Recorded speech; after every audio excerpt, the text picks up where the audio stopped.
He's a nice guy, don't you think? I don't know what I'm talking about. He's a nice guy.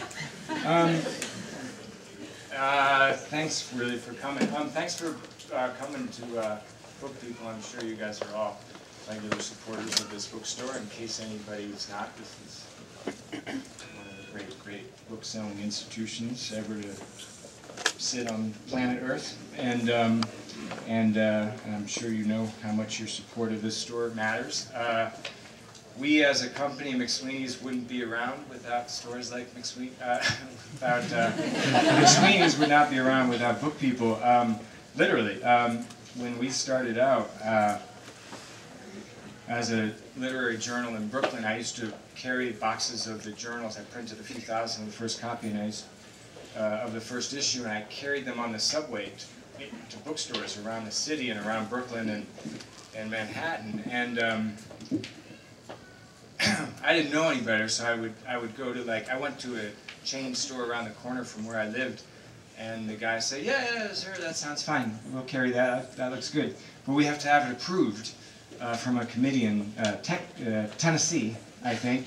And then they sent it to Tennessee, and somebody in Tennessee didn't think it was appropriate for the audience in Brooklyn, I think. And so that was the end of that. And but all the indies that we went to became our lifeblood, and it became a symbiotic relationship that for a while all we did was sell our books through independent bookstores, and it's still the vast majority of our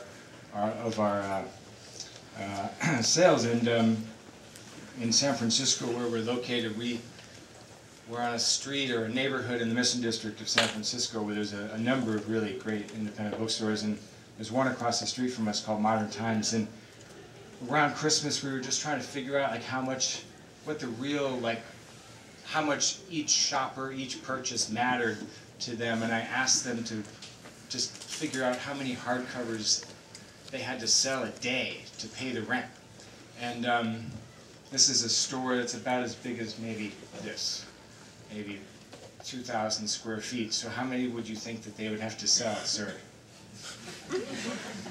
You're sitting in front. You're going to get called up. 1,000? 108. So this little store has to sell 108 hardcovers a day. That's one every 3.5 minutes.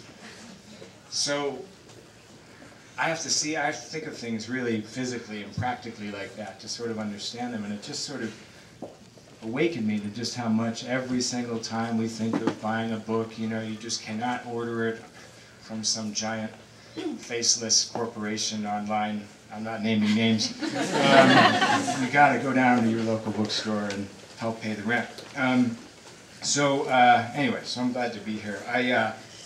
We've been publishing books at McSweeney's since about 2000, and we have 8 full-time staff members in our little office in San Francisco, 3 editors, and we read every book submission that's sent to us. We read every story and short story, essay, anything that's sent to us through the mail. It's our favorite thing to open the mail and find out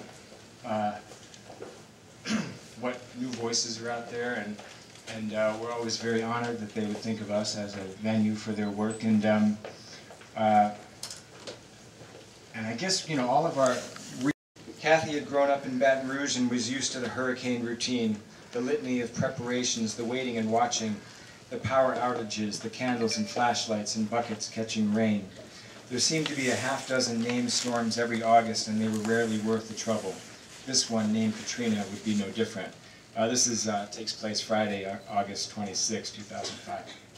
Downstairs, Nadima, at 10, their second oldest, was helping get breakfast together.